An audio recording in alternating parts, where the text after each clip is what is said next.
Et bonjour à tous.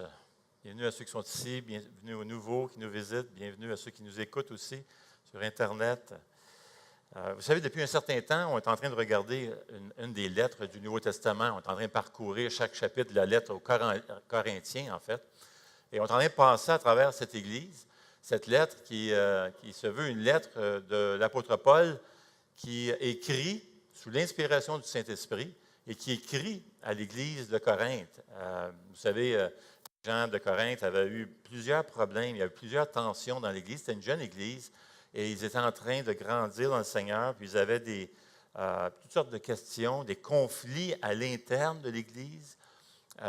Et Paul, il y a des chrétiens finalement qui ont envoyé une lettre à Paul pour lui demander comment on résout ça, qu'est-ce qui se passe. Moi, je pense que j'ai raison, les autres pensent qu'ils ont raison. Puis là, il y avait ces tensions-là. Il y avait vraiment des divisions dans l'Église de Corinthe. C'était vraiment pas chic, c'était vraiment pas agréable, mais c'est ça qui arrive. Hein? On appelle ça « growing pains », des douleurs de croissance. Là. Et il y avait toutes sortes de questions ici.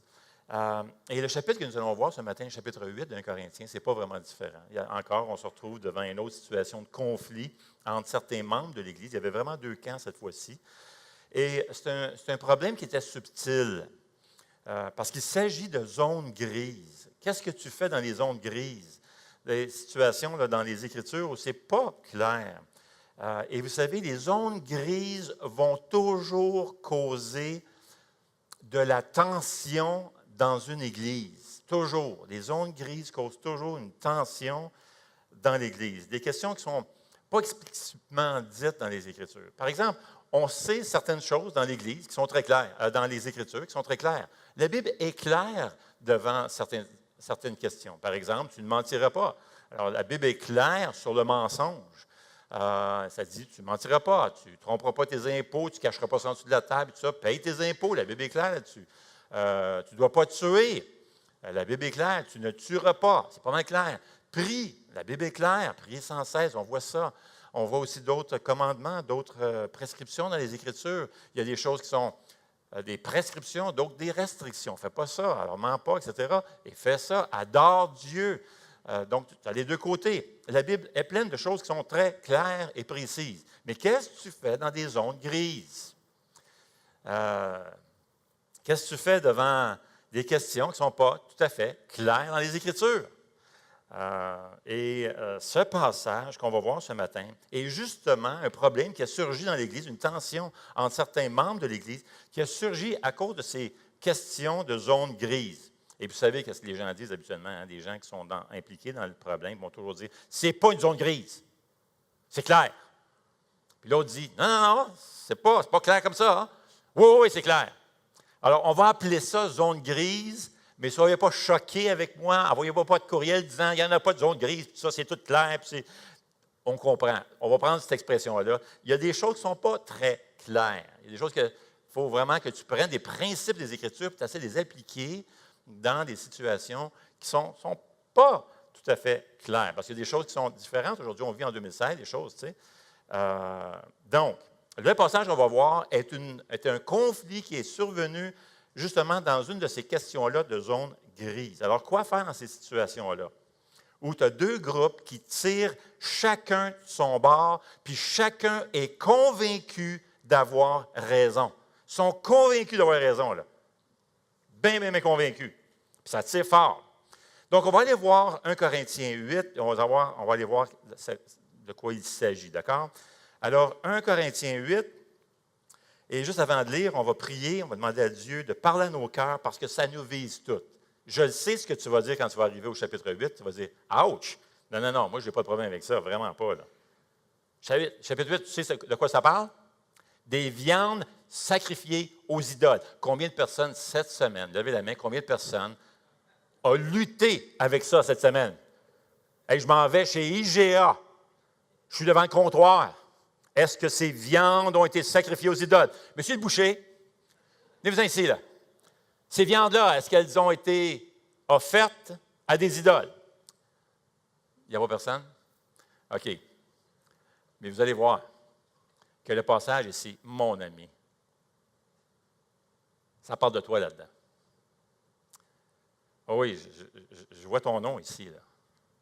Tu es là, là. Puis moi aussi. Vous allez voir pourquoi. Alors, on a vraiment besoin que le Saint-Esprit nous aide à mettre en pratique. Hey, c'est une œuvre surnaturelle, là. Mettre en pratique ce que Paul va dire ici dans ce passage, c'est un miracle. C'est une œuvre surnaturelle. Alors, on a besoin de l'aide de Dieu. Alors, prions. Seigneur notre Dieu, on veut te remercier pour ta parole.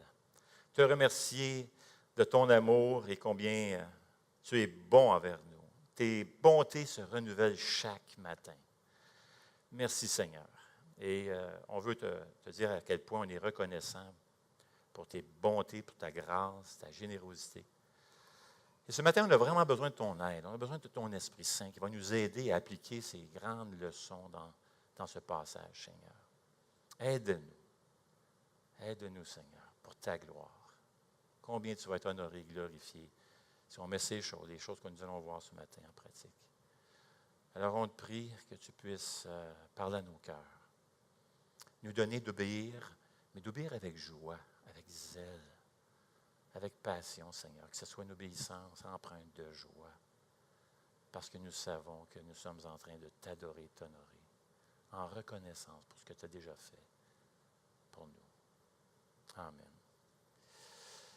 Alors, 1 Corinthiens, chapitre 8. Vous êtes là, vous êtes avec moi? OK, 1 Corinthiens, chapitre 8, verset 1. En ce qui concerne, alors vous voyez, Paul fait référence à un sujet dont il a entendu parler par certains chrétiens de l'Église de Corinthe. Il y a des gens qui lui ont posé la question, ils disent, écoute, moi j'aimerais ça que tu tranches. J'aimerais ça vraiment que tu tranches parce que là, ici, là, on est deux groupes à l'Église, on est divisés, il y a une grosse tension dans l'Église. Alors, on n'est pas d'accord avec ce sujet-là. Alors, on aimerait ça que tu tranches. Alors, est-ce que c'est moi qui ai raison? Ah, dis-les là. Hein, dis-les là, Paul. Hein? C'est moi qui ai raison, tu le sais. Moi, ça fait des années que je suis dans le Seigneur, j'ai bien de la connaissance, tout ça. Et je le sais, bibliquement, tu ne peux pas vraiment t'en sortir. Tu vas. Fait que Paul répond à ces questions-là. Il dit, en ce qui concerne les viandes sacrifiées aux idoles, nous savons que nous avons tous la connaissance. La connaissance rend orgueilleux, mais l'amour édifie. Si quelqu'un croit savoir quelque chose, il ne connaît pas encore comme il faudrait connaître. Mais si quelqu'un aime Dieu, il est connu de lui. Donc, pour ce qui est de manger des viandes sacrifiées aux idoles, nous savons qu'une idole n'est rien dans le monde et qu'il n'y a qu'un seul Dieu. En effet, il est vrai qu'il y a des êtres appelés Dieu, au pluriel, là, soit dans le ciel, soit sur la terre. Et de fait, il y a beaucoup de dieux pluriels et de seigneurs dans le monde là, qui adorent ces dieux-là. En effet, il est vrai qu'il y a des êtres appelés dieux, soit dans le ciel, soit sur la terre, et le fait qu'il y a beaucoup de dieux et de seigneurs. Néanmoins, pour nous, il n'y a qu'un seul Dieu, le Père, de qui viennent toutes choses, et pour qui nous vivons, et un seul Seigneur Jésus-Christ, par qui tout existe et par qui nous vivons. Mais tous n'ont pas cette connaissance. Quelques-uns, marqués par la manière dont ils perçoivent encore les idoles, mangent ces viandes comme leur étant sacrifiées, et leur conscience qui est faible en est souillée. Ce n'est pas un aliment qui nous rapproche de Dieu si nous en mangeons ou n'avons rien de plus. Si nous n'en mangeons pas, nous n'avons rien de moins. Veillons toutefois à ce que votre liberté ne devienne pas un obstacle pour les faibles. En effet, si quelqu'un te voit, toi qui as de la connaissance, assis à table dans un temple d'idole, lui qui est faible, ne sera-t-il pas encouragé dans sa conscience à manger des viandes sacrifiées aux idoles?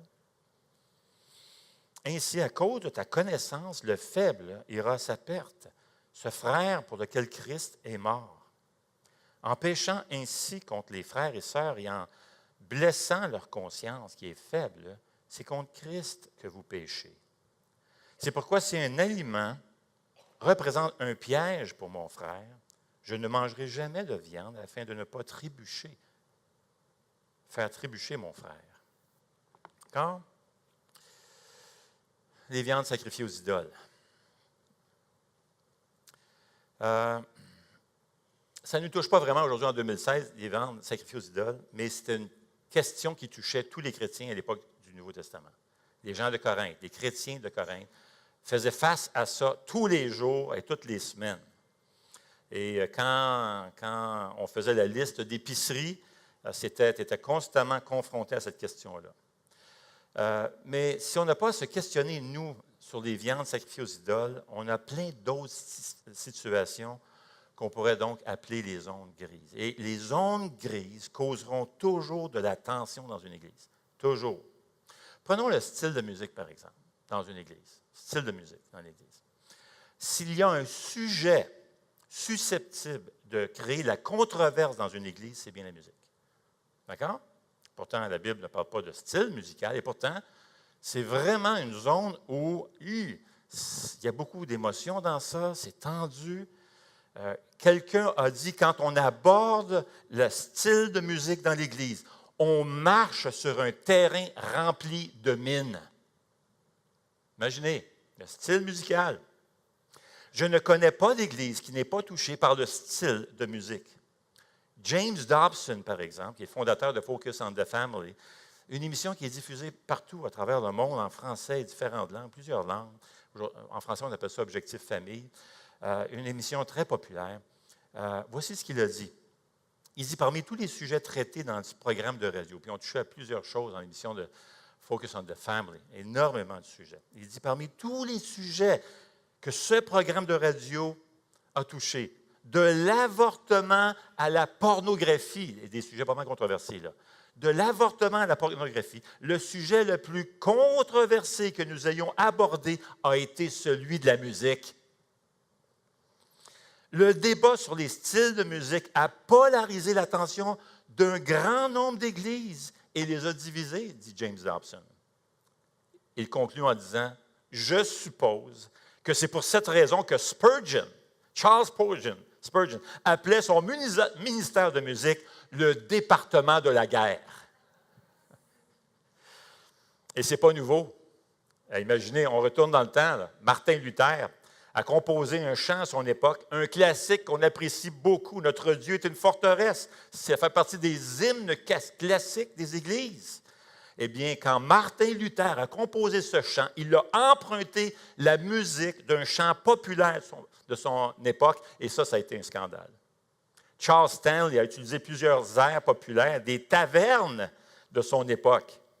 Jean Calvin, écoutez, on parle de la Réforme, Calvin a engagé 2 compositeurs de chansons non chrétiens pour mettre sa théologie en musique. C'est comme mettre des paroles chrétiennes sur une toune de Justin Bieber.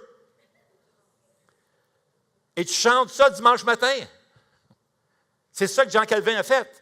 La reine d'Angleterre était tellement fâchée de ces airs vulgaires, disait-elle, qu'elle appelait les chants de Calvin les gigues de Genève. Elle voyait ça comme des gigues. Vous prenez le chant « Ô douce nuit ».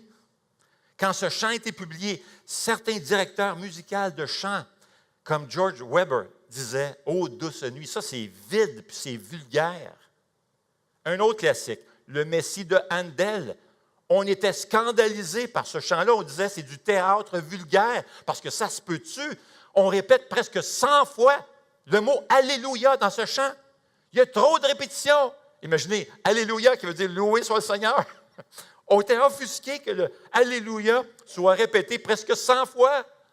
Il dit « Mais ça n'a pas de bon sens. C'est un scandale. » Savez-vous que juste l'idée de chanter des hymnes dans une église était considérée comme mondain par les chrétiens dans le passé? Chanter dans l'Église. Quel scandale! Parfois, il faut retourner dans l'histoire de l'Église pour voir, pour apprendre bien des choses intéressantes. Un bonhomme du nom de Benjamin Keach, un pasteur baptiste, a introduit un chant dans son Église. Écoutez, un chant. On ne chantait pas dans l'Église. On ne chantait pas. Ce n'était pas de l'adoration. On ne considérait pas le chant comme de l'adoration. Absolument pas. Donc, Benjamin Keach a décidé, a trouvé le courage, a pris le courage à 2 mains, là, puis il a dit, OK, on va introduire un chant dans mon Église, dans notre Église. Et les gens scandalisés. Ils disent, bien voyons donc, chanter dans l'Église, ce n'est pas de l'adoration, ça. Et il y a eu une grosse controverse quand Beach a essayé de faire chanter son Église. Et là, on recule, on parle du 17e siècle. Les chrétiens ont finalement accepté qu'on chante un chant. On va accepter un chant, juste après la Sainte Sainte, parce que la Sainte Sainte, c'est vrai, quand tu regardes dans Marc, oui, c'est vrai qu'il y avait un chant. Alors, on va accepter ça. Mais pour éviter qu'il y ait une controverse, Beach, qu'est-ce qu'il a fait? Keach, qu'est-ce qu'il a fait? Il a dit, bien écoutez, pour ceux que ça scandaliserait qu'on chante un chant après la Sainte Sainte, je vous donne la liberté, là, vous pouvez quitter l'Église quand on va être rendu là. Des gens sortent, pas qu'il y ait de controverse. Un chant. Ça leur a pris 6 ans à Keach avant que son Église accepte de chanter un hymne, puis pas n'importe quand, juste les jours des fêtes nationales publiques. Ça leur a pris 14 ans avant que l'Église accepte de voir des chants comme de l'adoration dans son Église. 14 ans! Mais 22 membres ont quitté l'Église pour aller dans une Église non chanteuse. Mais même l'Église non chanteuse, à un moment donné, a eu besoin d'un nouveau pasteur. Ils ont fait appel à un pasteur, puis avec les années, ça a changé. Ils ont dit, un des critères d'embauche pour le nouveau pasteur, c'est qu'il doit croire que les chants, ça fait partie de l'adoration. Sans ça, on ne t'embauche pas. Keach a pris 20 ans pour changer le style d'adoration dans son Église, à une vingtaine d'années. Tu comprends pour qui aujourd'hui? Maintenant, la musique, c'est juste un exemple. Voyez-vous comment ce passage sur les viandes sacrifiées aux idoles, qui parle des ondes grises, est vraiment pertinent pour nous autres? Parce qu'il y en a des ondes grises. Et ça va toujours causer de la tension dans une Église. Alors, comment rester unis comme Église et remplir la mission que le Seigneur nous demande de faire, d'accomplir, quand on ne s'entend pas sur les ondes grises? Quand on ne s'entend pas pantoute sur les ondes grises? Comment bâtir des relations avec des gens qui ne pensent pas comme moi dans l'Église? Quand je pense que tu es complètement dans le champ, puis tu te trompes, puis je suis convaincu de ça. Mais comment bâtir des relations dans ce temps-là? Bien, des gens vont dire, bien, ça prend de la tolérance. Il faut être tolérant. Moi, c'est drôle, le mot tolérant, là, il y a quelque chose qui me fatigue dans ce mot-là. Puis c'est vraiment intéressant parce que j'ai écouté une émission vendredi, je pense, une émission de radio, à l'émission que l'Outaouais se lève. Et vous savez, il y a une grosse controverse en ce moment avec les évêques catholiques sur une question de l'aide pour mourir. Je ne sais pas si vous avez entendu parler de ça dans l'Ouest canadien. Les évêques dans l'Ouest canadien ont même écrit un traité de 6 pages, je crois, puis sur la question de l'aide à mourir, pour mourir. Et la controverse, c'est que dans l'Ouest, ils ont finalement tranché que l'aide pour mourir est un péché mortel. Et de ce fait, parce que c'est un péché mortel, on choisit, les évêques dans l'Ouest du Canada, on a choisi de ne pas faire de service funéraire à ceux qui auront eu de l'aide pour mourir. Et là, ça a fait une controverse à travers, hey, mon ami. Hey. Puis là, d'ailleurs, en ce moment même, pendant qu'on est en train de se parler, en ce moment même, il y a une conférence des évêques catholiques à Cornwall, pas loin d'ici. Et ils sont en train de discuter de cette grande question-là, parce qu'il y a des gens qui ne sont pas d'accord, des gens de Montréal, l'archevêque de Montréal, tout ça, ne sont pas d'accord avec ça. Donc, il y a une controverse. Et là, Françoise Boivin, qui fait une chronique à l'émission que l'Outaouais se lève, justement, elle parlait de cette controverse-là, je pense que c'est vendredi, et elle, bon, elle disait toutes sortes de choses, tout ça, elle donnait ses commentaires, son évaluation, tout ça, sa critique.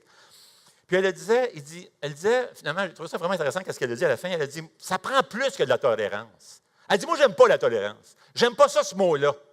Là, j'écoutais ça. Elle dit, la tolérance, c'est comme si tu es en haut à quelque part, là, puis tu regardes les gens du bas. Là, essentiellement, c'est ça qu'elle disait. Tu regardes les gens en bas, puis tu dis, je vais te tolérer. Hein? J'avoue que je pense que, sans le savoir, je pense que j'ai toujours vu la tolérance un petit peu comme ça. On va les tolérer. Hein?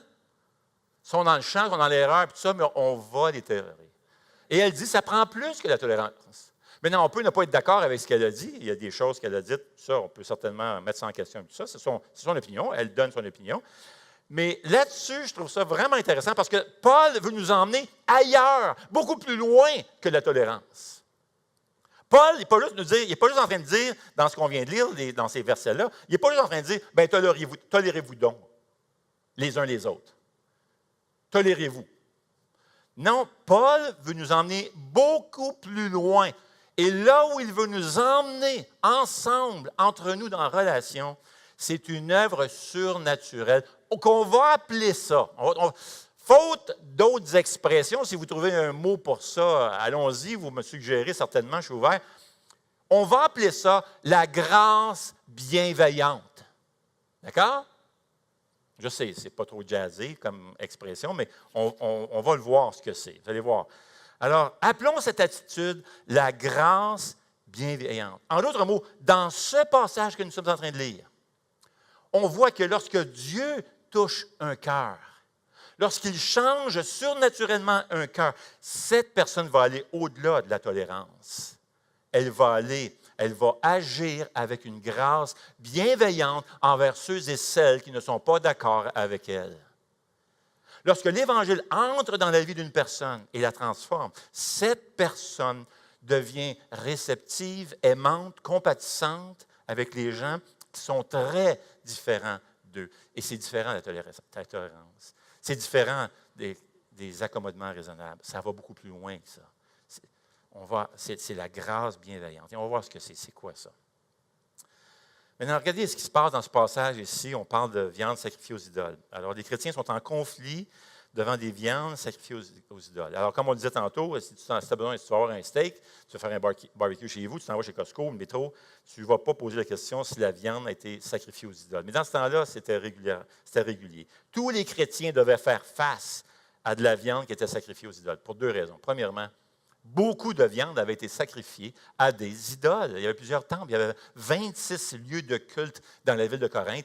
Et c'était tous différents dieux. Tu avais Zeus, tu avais toutes sortes de dieux, Aphrodite, Artémis, Apollon et tout ça. Et chaque dieu avait ces dieux-là, ces faux dieux, évidemment, des idoles. Mais tu offrais des sacrifices pour avoir la bénédiction de ces dieux-là. Laissez-moi vous donner juste un exemple. Par exemple, on va prendre avec le dieu Poséidon. Si tu étais pêcheur, si c'était ton métier d'aller en voyage sur la mer et aller en haute mer à la pêche, quel était ton dieu que tu allais adorer et que tu allais convoquer et demander sa bénédiction? Sinon que Poséidon, le dieu des eaux et des tremblements de terre. Alors, lorsqu'un marin revenait de son voyage d'un bateau et il sortait, puis tout a bien été, il était content, sain et sauf, alors ce qu'il faisait, il se rendait avec sa famille au temple de Poséidon et lui offrait un sacrifice pour le remercier d'avoir gardé la mer calme, tranquille et qu'ils sont tous sains et saufs. Alors, on offrait un animal. Et qu'est-ce que ça veut dire? Bien, des fois, on coupait une portion de l'animal puis on l'offrait en sacrifice, mais on ne coupait pas toujours l'animal. Parfois, même, on faisait juste couper le poil sur la tête de l'animal et on l'offrait on faisait brûler ce poil et on l'offrait en guise d'offrande au dieu Poséidon. Des fois, oui, des fois, on prenait une portion de viande, on l'offrait. Alors, qu'est-ce que tu faisais? Alors, avec la viande, bien, une portion d'animal allait en offrande à la déesse, si tu allais choisir de faire cela, c'est le prêtre qui décidait. Une autre partie allait évidemment à la famille qui avait offert un sacrifice, mais une bonne partie de l'offrande allait au prêtre comme honoraire. Donc, vous pouvez imaginer, écoutez, il y avait des centaines, des milliers de sacrifices qui se faisaient. Il n'y avait pas de frigidaire en ce temps-là. Alors, la température ambiante est à peu près de 33 degrés Celsius. Tu peux comprendre que la viande laissée sur le comptoir pendant 2 jours, 3 jours, 4 jours, et ce n'est pas trop bon. Donc, qu'est-ce qu'on faisait? On avait ouvert 2 choses. On avait ouvert un petit resto à côté, juste collé au temple. Alors, si la déesse de ce temple-là à qui tu offrais des sacrifices, c'était Aphrodite, la déesse de l'amour, alors juste à côté, ils ouvraient un resto, un beau petit resto qu'on pouvait appeler chez Aphrodite, par exemple. Tu avais le resto. Et à côté, tu avais la boutique de viande où tu vendais la viande vraiment pas chère. Parce qu'il fallait que tu t'en débarrasses, il fallait que ça sorte vite. Parce que, tu sais, il n'y a pas de frigidaire, pas de congélateur, il faut que ça sorte vite. Donc, prix réduit, big special tonight, let's go, viens acheter ta viande. Donc, des gens allaient acheter de la viande à bon marché, vraiment pas cher, tu sauvais de l'argent. Mais même si la viande n'était pas offerte en sacrifice à des dieux, tu avais un autre problème. Et là, ça touchait toutes les viandes de la ville. Voici ce qu'on croyait. Il y avait tellement de dieux dans ce temps-là, dans ce contexte-là, grec, philosophie grecque, des religions mystères et tout ça. Il y avait tellement de dieux qu'on croyait qu'il y avait un paquet d'esprits qui se promenaient, qui entraient dans le monde et sortaient, entraient puis sortaient, entraient puis sortaient. Puis il y avait un paquet de mauvais esprits, des démons qui entraient, sortaient, entraient, sortaient. Et lorsque ces démons-là, ces esprits mauvais entraient dans le monde, ce qu'ils faisaient, ils choisissaient des choses et ils se plaçaient, disons un animal, ils se plaçaient sur un animal. Si par malheur, tu mangeais une viande sur laquelle reposaient des esprits méchants et des démons, tu mangeais ça, tu devenais possédé des démons. Donc, qu'est-ce qu'on a commencé à faire? On a commencé à embaucher des prêtres et demander aux prêtres, regardez ce que vous allez faire, vous allez bénir la nourriture. Là, on ne parle pas des chrétiens, là, on parle évidemment des religions à Corinthe. Alors, on a commencé à demander aux prêtres de bénir et de consacrer la nourriture dans le but de chasser les mauvais esprits de la nourriture avant qu'on mange. OK? Donc, toutes les viandes à Corinthe étaient soit offertes en sacrifice au temple ou étaient bénies, consacrées au nom d'un des dieux des idoles. OK? Alors, qu'est-ce que tu fais, toi? Tu es chrétien dans cette ville-là. Qu'est-ce que tu fais? Imagine.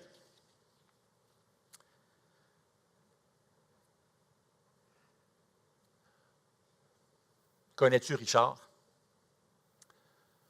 Bien non, tu ne peux pas le connaître. Richard, c'est un gars qui vit à Corinthe il y a 2000 ans. Et Richard était là, allait régulièrement au temple, lui et sa famille, offrir des sacrifices aux dieux qui le protègent.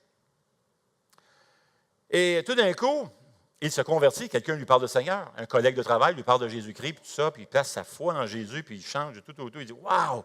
Oui, c'est ça que j'ai toujours cherché, puis exactement, c'est exactement ça, le message de la croix, tout ça, puis il se convertit, il vient au Seigneur Jésus. » Puis lui, il allait régulièrement au temple. Il offrait des sacrifices, tout ça. Donc, en se convertissant, lui, il est scandalisé de voir ça. Puis non seulement ça, un de ses chums était un prêtre. Puis il l'a emmené au Seigneur, il parle du Seigneur Jésus, puis le prêtre qui, justement, consacrait ces animaux-là, se convertit. Puis ils vont tous les deux, ensemble, dans la même église, à Corinthe. Puis ils vont dans un groupe maison, puis le responsable du groupe maison, c'est un gars qui s'appelle Gilles. Alors là, Richard, il est obligé de passer devant le temple, parce qu'il s'en va travailler, puis son travail n'est pas loin du temple. Donc, il passe juste en avant chaque jour, puis il voit ça, il dit « Ah, mon Dieu! » Il voit toutes les colonnes, puis ça, il rappelle son ancienne vie. Puis ça. « Ah, mon ami, ça n'a pas de bon sens. J'étais là-dedans, j'étais tout mêlé dedans. » Puis ça, « Ah, ça n'a pas de bon sens. » Puis il regarde à côté du restaurant, puis qu'est-ce qu'il voit? Oh! Il voit son responsable de groupe maison, Gilles. Il était assis au restaurant chez Aphrodite. Il est en train de profiter du spécial du lundi soir, côte levée à volonté. Puis il regarde ça, puis il dit « Mais non, mais ça n'a pas de bon sens. C'est-tu bien Gilles? C'est mon responsable de groupe maison, mais ça n'a pas de fichu. » Là, il est scandalisé parce que lui, il vient de ça. Il vient de ce milieu-là. Il est scandalisé. Il dit « Attends mercredi soir. Attends mercredi soir quand je vais aller au groupe maison. Moi, je vais parler à ce Gilles-là. » Alors, ça donne mercredi soir qu'il y a une réunion de groupe maison. Et là, Gilles, c'est l'animateur du groupe maison. Alors, Gilles pose la question. Avez-vous quelque chose à partager? Avez-vous témoignage, quelque chose à partager? Et Richard, il est là. Il attend juste ça. Il dit, écoute bien, là. Là, sont une douzaine de personnes, il dit, écoute bien, là. Il dit, je t'ai vu lundi soir, chez Aphrodite. Je t'ai vu, tu étais en train de manger de la viande sacrifiée aux idoles. Il dit, mais ça n'a pas de bon sens. Je lui dis, qu'est-ce qu'il y a? Il n'y a pas rien de mal là-dedans. Les idoles, on sait bien maintenant, nous, on est chrétiens, on a la vérité, c'est Dieu vivant. Toutes ces affaires-là, c'est des bouts de bois, ça n'existe même pas. Il n'y a pas d'être spirituel derrière ça. Il n'y a rien là. Tu penches ta nourriture, puis tu remercies le Seigneur pour la nourriture, puis c'est correct, ça, c'est rien. Ah! Quoi? Mais non, mais voyons donc, ça n'a pas de bon sens. Puis lui, il est scandalisé. Non, non, non, je te dis, viens, il t'a un spécial lundi soir, les côtes levées, mon gars, faut que tu n'as pas vu à la sauce. Tu n'as pas goûté à la sauce. Viens voir ça. Mais là, ça fait quand même des années que tu es chrétien, tu dois avoir raison. Mais lui, dans sa tête, c'est un péché faire ça, ça n'a pas de bon sens. Il n'est pas rendu là. Lui, dans sa tête, dans sa conception, dans sa croissance de vie chrétienne, lui, là, ça n'a pas de bon sens, c'est péché, c'est mal, ça. Mais je lui dis, non, bien voyons donc, laisse-nous faire, viens lundi soir, tu vois. Là, il s'en va là, lundi soir, il commence à manger, il dit, ouais, c'est vrai que c'est bon. Mais là, tout d'un coup, là, il commence à se sentir coupable, il se sent tout croche, il sent qu'il est en train de pécher contre Dieu, qu'il est en train de, non, là, il se part chez eux, puis il se sent tout croche, puis là, ça va vraiment pas bien, son affaire. C'est ça les chrétiens, puis tout ça. Puis, hey, là, écoute, moi, Seigneur, j'avais une paix avec toi, j'avais une joie, puis là, j'ai tout perdu ça. Je suis tout à l'envers, Seigneur, j'ai péché, est-ce que je suis encore sauvé? J'ai-tu perdu mon salut? Non, mais ça n'a pas de bon sens. Et là, le gars est en l'envers, tout ça. Attends qu'on parle à Gilles. Ben non, Gilles est convaincu qu'il a raison. Charles est convaincu qu'il a raison, puis tout à l'envers, tout croche, tout ça. Qu'est-ce que tu fais dans ce temps-là? 2 camps, 2 convictions complètement différentes. Alors, Gilles, lui, bien tranquille, lui dit, voyons donc, il n'y a pas de réalité spirituelle derrière ça, c'est des bouts de bois, puis tout ça, on sait bien, nous autres, qui est Dieu. Puis, les autres, ils appellent ça Dieu, mais c'est des niaiseries, ça. Voyons donc. Alors, il y a une division. Alors, voici ce que Paul va répondre. Qu'est-ce que tu fais dans ce temps-là? Parce que les 2 gars sont tellement mêlés, là, ça n'a pas de bon sens. Mais là, en fait, Gilles n'est pas mêlé, lui, il sait qu'il a la vérité, puis ça, il est convaincu. Il dit, non, regarde, pour te tranquilliser, voici ce qu'on va faire. On va écrire une lettre à l'apôtre Paul. C'est lui qui a fondé l'Église, on va lui poser une question, qu'est-ce qu'il en pense? Alors, tu vas voir, il va dire ce que je pense. C'est toi, tu as besoin de grandir, tu as besoin de connaissances, puis en ce moment, tu ne l'as pas, tu es tout mêlé, tu es dans le champ. Tu vas voir, Gilles va te montrer ça, tu vas voir, ça prendra pas de temps. Paul va te montrer ça, tu vas voir. Ça prendra pas de temps. On va écrire à Paul. OK? T'es d'accord? Oui, ça, c'est une bonne idée, si on va commencer à écrire une lettre à Paul, puis pose la question. Qu'est-ce qu'on fait avec ça? Alors, Paul répond. Alors, ce que vous avez ici dans 1 Corinthiens 8, c'est la réponse à Gilles, à Richard, à toi, et à moi. Qu'est-ce que tu fais devant les ondes grises? Qu'est-ce que tu fais dans ces sujets-là controversés qui mettent de la tension, du conflit dans l'Église? Qu'est-ce que tu fais avec ça? Bien, Paul va dire, et ça, c'est son message, agis avec la grâce bienveillante. Il va définir ce que c'est. 1. La grâce bienveillante prend soin des autres car elle est motivée par l'amour. Regarde ce que dit le verset 1. En ce qui concerne les viandes sacrifiées aux idoles, nous savons que nous avons tous la connaissance. Mais la connaissance rend orgueilleux, mais l'amour édifie. L'amour édifie. Et édifier, pensez à édifice, construire. L'amour va chercher à construire l'autre et pas à le faire tomber. L'amour va t'inciter, va t'inspirer à prendre la connaissance que tu as, puis t'investir dans la vie de l'autre et pour l'aider l'autre à grandir. Non pas t'éloigner, non pas traiter l'autre, bien regarde, il est dans le champ that's it. C'est habituellement ce qu'on va faire, soyons honnêtes. Il y a quelqu'un qui n'est pas d'accord avec toi dans l'Église, alors tu vas bâtir ton petit camp, ta petite zone de personnes qui pensent exactement comme toi, puis bon sang, on a du bon temps avec eux autres. T'sais. Mais M. Chose, là-bas, là, dit, M. Chose, lui, lui, là, Madame Chose, non, regarde, tiens-toi avec nous autres. On va se... Qu'est-ce qu'on fait? On se ferme tranquillement aux autres. On va avoir la paix. On se ferme. Paul dit, non, l'amour va prendre le risque. L'amour va aller un peu plus loin. L'amour va s'investir dans la vie des autres.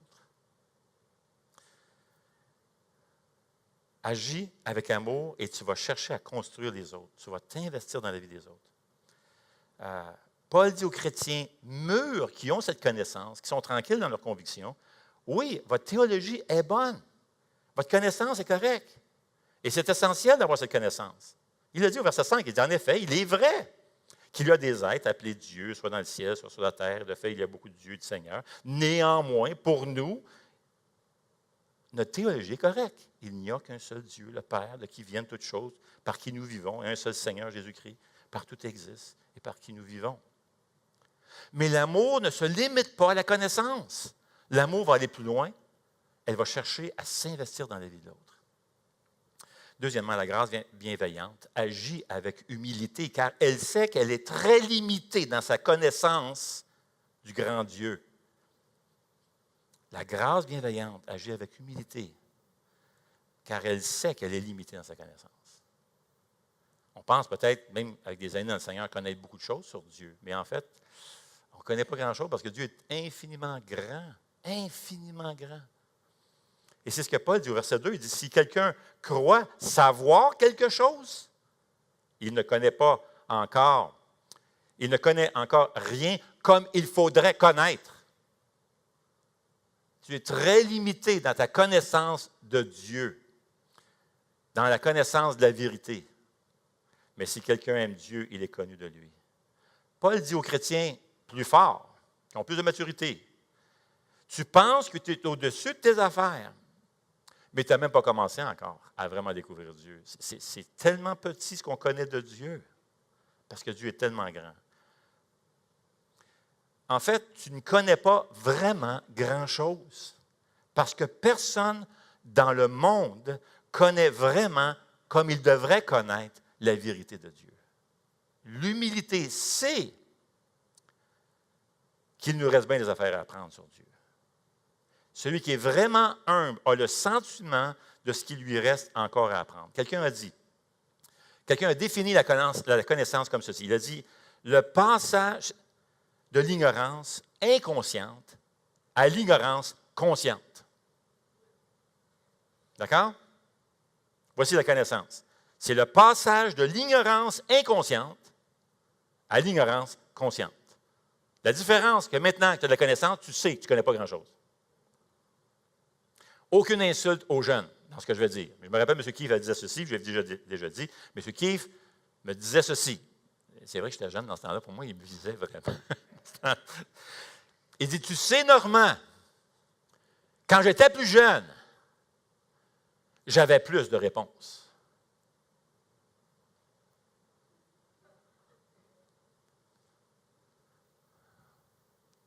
Vois-tu? Parce que quand tu vieillis, c'est pas qu'il n'y avait pas des réponses, il y avait des convictions absolument, il avait bâti ses convictions, puis il connaissait vraiment les Écritures. Tu voulais te coller à M. Keefe, parle-moi juste de la Bible, n'importe quel passage. Ouais, mais quel passage? Non, fais juste ouvrir. Ouvre la Bible, parle. Correct. On écoute M. Keefe, on prend des notes. Correct. Il y avait de la connaissance. Mais M. Keefe, qui avait beaucoup de connaissances, a dit, sais-tu, quand j'étais plus jeune, j'avais plus de réponses. Et ce qu'il est en train de me dire, c'est qu'en vieillissant, tu t'aperçois, plus que tu t'approches de Dieu, plus tu t'approches des Écritures, puis tu avances dans les Écritures, tu t'aperçois, bon sang. Et je l'ai vu dans ma série, dans 1 Corinthiens. Écoute, ça fait des années que je suis chrétien. Là. Je ne vous dirai pas combien d'années, mais juste les cheveux blancs, quand même, c'est assez clair. Mais ça fait des années que je suis dans le Seigneur. Je suis encore en train de découvrir des affaires. Là, je regarde ça et je dis, mon ami, je ne connais pas grand-chose de la Bible. Tu es encore en train d'apprendre. Alors, c'est le point de Paul. Tu penses que tu connais beaucoup, mais en fait, bon sang, on ne connaît pas grand-chose. Et tu vas être surpris quand tu vas rentrer au ciel. Moi, quand je rentre au ciel, tout de suite, je m'en vais voir la peau de Paul, puis je me sors, oui, c'est sûr que je vais voir Jésus, ben oui, absolument. Mais j'aimerais ça, m'asseoir à côté de Paul, puis lui dire, bon sang, le verset 7, qu'est-ce que tu voulais dire au verset 7, puis tout ça, là, tu sais. Ouais, je ne comprends pas, j'ai lu un paquet de commentaires, des centaines de commentaires, puis tout ça, puis bon sang, c'est difficile, tu sais. C'est ça, l'humilité, réaliser qu'on ne connaît pas grand-chose. Alors, tu vois, la grâce bienfaisante se rappelle de ça, qu'on est tous là et on chemine côte à côte, puis on veut grandir dans la connaissance de la vérité. Vois-tu?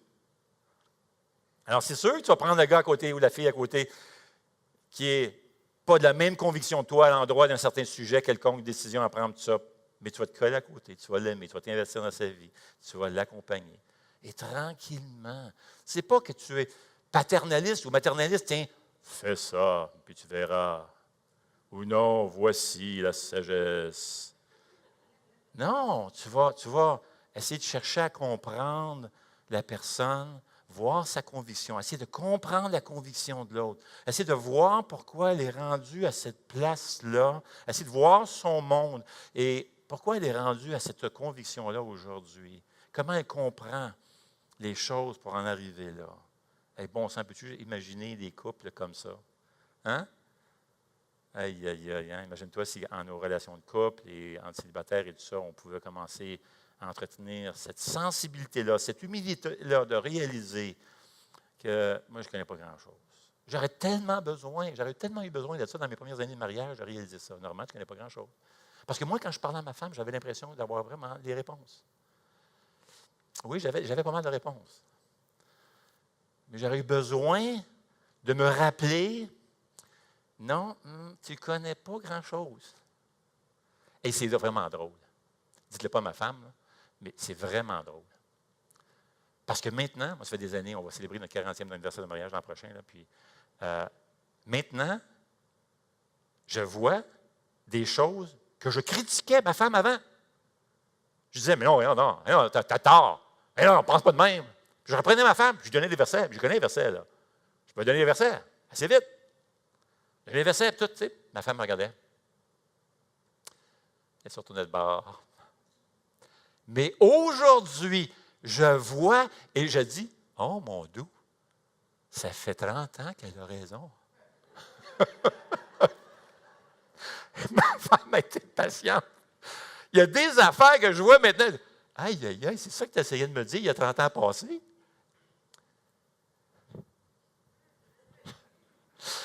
Ah. Il y a des couples qui viennent nous voir. Puis je comprends leur peine et tout ça. Ils sont là, puis ils partagent de ce qu'ils vivent et tout ça. Tu sais. Puis je regarde dans ma tête. Tu sais, moi, je suis très calme devant eux. Mais dans ma tête, je suis là. Si tu savais! Si tu savais! Oui. Dans 20 ans, tu vas le réaliser que tu es dans le champ! Mais ça, c'est juste dans ma tête. On me regarde, j'aime ça, normalement, t'es calme. Oui, je suis calme. Oh. Paul dit, écoute, la grâce bienveillante agit avec humilité, parce qu'elle sait qu'elle n'est pas mal limitée dans ses connaissances. Elle ne connaît pas grand-chose. Tu penses connaître quelque chose? Paul dit, tu penses connaître bien les affaires, hein? Hey, mon ami, tu vas être surpris. Attends tout à l'heure. L'humilité sait qu'elle a pas mal d'affaires à apprendre. Alors, l'ignorance, regarde bien ça. C'est ce que quelqu'un a dit. L'ignorance ne sait pas qu'elle ne sait pas. La véritable connaissance ne sait pas, mais sait qu'elle ne sait pas. En tout cas, vous vous amuserez après-midi avec celle-là. Si quelqu'un aime Dieu, il est connu de lui. En d'autres mots, il est impossible de connaître Dieu et ne pas l'aimer. Et cet amour aime les autres. En d'autres mots, Paul soutient ici que si quelqu'un aime Dieu puis est aimé de Dieu, il va aussi aimer tous les autres croyants, qu'il est d'accord ou pas. L'amour est la clé de la conduite. Savoir ce qui n'est pas interdit n'est pas suffisant. L'amour limite notre liberté chrétienne. C'est un choix qu'on fait. On limite notre liberté chrétienne par amour. Troisièmement, la grâce bienveillante agit en se rappelant que nous avons tous le même Sauveur. Paul va faire toute une déclaration choc ici. Nous, on ne le réalise pas parce qu'on ne vient pas de tout ce milieu-là, juif et tout ça, mais c'est très fort. Il dit au verset 6, « Néanmoins, pour nous, il n'y a qu'un seul Dieu, le Père, de qui viennent toutes choses, et pour nous qui vivons, et un seul Seigneur, virgule, Jésus-Christ. » Et ça, c'est très fort. Par qui tout existe et par qui nous vivons. Mais tous n'ont pas cette connaissance. Savez-vous que les Juifs doivent, encore aujourd'hui, et c'était comme ça, les Juifs, tous les matins, mon père a été élevé comme ça. Là. Mon père me l'a dit, il dit, tous les matins, Normand, je devais, en me réveillant, je devais réciter la Shema. Ce n'est pas une prière, c'est un credo, une confession de foi. Chaque Juif, moindrement sérieux, doit, tous les matins, inspiré de Deutéronome 6, dire le credo. C'est le credo des Juifs. Il n'y a qu'un seul Dieu. Il n'y a qu'un seul Dieu. Et ça, c'est le monothéisme. C'est très fort, premièrement, dans un contexte grec et corinthien où il y a des centaines de dieux. Et les Juifs, comme les chrétiens, croient qu'il n'y a qu'un seul Dieu. D'ailleurs, les Juifs se faisaient critiquer par les Romains. Ils disaient, voyons, ça n'a pas de bon sens. Même les chrétiens se faisaient critiquer parce qu'ils disaient même, les Romains disaient que les chrétiens étaient des athées. Les Juifs aussi, parce qu'on ne voyait pas leur Dieu. Il n'y avait pas d'idole faite de bois. On ne pouvait pas les voir. C'était invisible. C'était un Dieu invisible. Il n'y avait pas de Dieu. Vous êtes une gang d'athées. Imagine-toi, les chrétiens traités d'athées. On ne pouvait pas voir leurs idoles. Ça ne se voyait pas. Alors, c'était un affront pour les chrétiens. Ils arrivaient autour. Comme aujourd'hui, d'ailleurs. Hein? Tu dis, non, regarde, il y a juste un seul Dieu. Et dans ce temps-là aussi, c'était pareil. Les gens, c'était confrontant. Alors, Paul fait toute une déclaration ici parce qu'il reprend textuellement le schéma juif. Il le reprend textuellement de Deutéronome et ce que les Juifs récitaient chaque matin, chaque soir. Il reprend cela, mais ajoute que le Seigneur est nul autre que Jésus-Christ. Ça, c'est le schéma évangélique de l'Évangile. Jésus-Christ est le Seigneur. Et c'est très fort parce que les Juifs de l'époque auraient tout de suite fait une correspondance avec cette tradition juive de le réciter tous les matins, tous les soirs. C'est une déclaration, une grosse doctrine ici, importante. Mais verset 7, Paul dit, tous n'ont pas cette connaissance, tous ne sont pas rendus là. De voir qu'effectivement, les idoles, c'est rien, c'est comme des bibelots, c'est des objets, il n'y a pas de réalité spirituelle derrière ça. Ces dieux-là, ce ne sont pas vraiment des dieux, il y a un seul Dieu. Tous ne sont pas rendus là, et il y a des gens dans l'Église pour qui ils pensent que là, ils sont en train de manger, sont effectivement en train de manger, soit sont en train de manger une viande qui a été vouée, consacrée ou bénie par des prêtres à des faux dieux. Et pour eux, c'était un scandale. Alors, la grâce bienveillante, quatrièmement, limite sa nouvelle liberté en Jésus et agit comme un serviteur. Verset 7, tous n'ont pas cette connaissance, quelques-uns, marqués par la manière dont ils perçoivent encore les idoles, mangent de ces viandes comme leur étant sacrifiées, et leur conscience qui est faible en est souillée. Ce n'est pas un aliment qui nous rapproche de Dieu. Si nous en mangeons, nous n'avons rien de plus, rien de moins. Et verset 9, veillez toutefois à ce que votre liberté ne devienne pas un obstacle pour les faibles. Donc, oui, enseigne la vérité sur Dieu. 2, ne cherche pas à être une pierre d'achoppement. La façon qu'elle va se traduire dans ton quotidien comme serviteur. Le serviteur, oui, enseigne sur les vérités sur Dieu. Tu veux les emmener là, mais l'autre, si tu ne cherches pas, tu fais attention à ne pas être une pierre d'achoppement pour les autres chrétiens.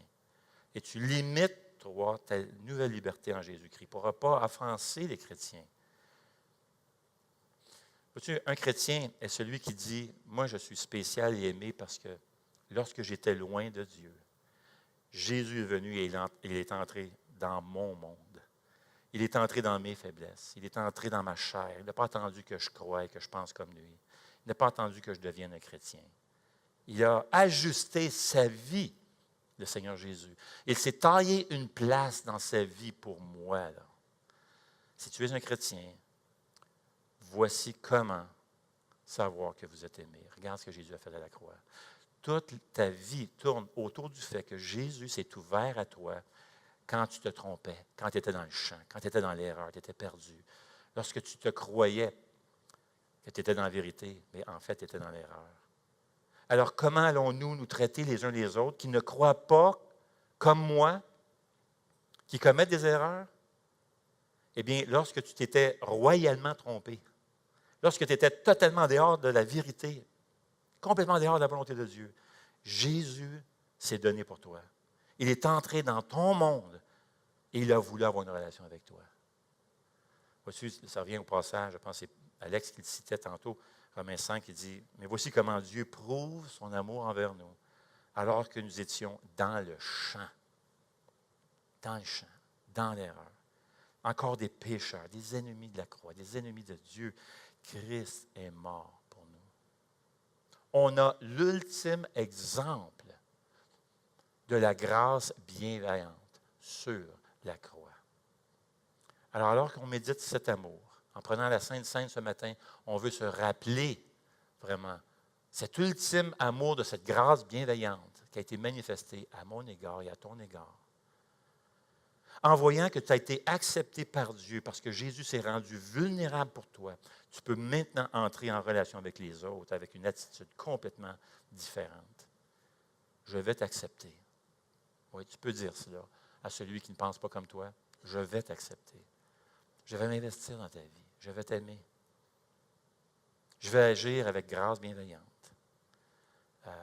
Parce que je vais t'accueillir comme Jésus m'a accueilli. Je vais agir avec grâce bienveillante. Parce que Jésus a fait la même chose pour moi et encore plus.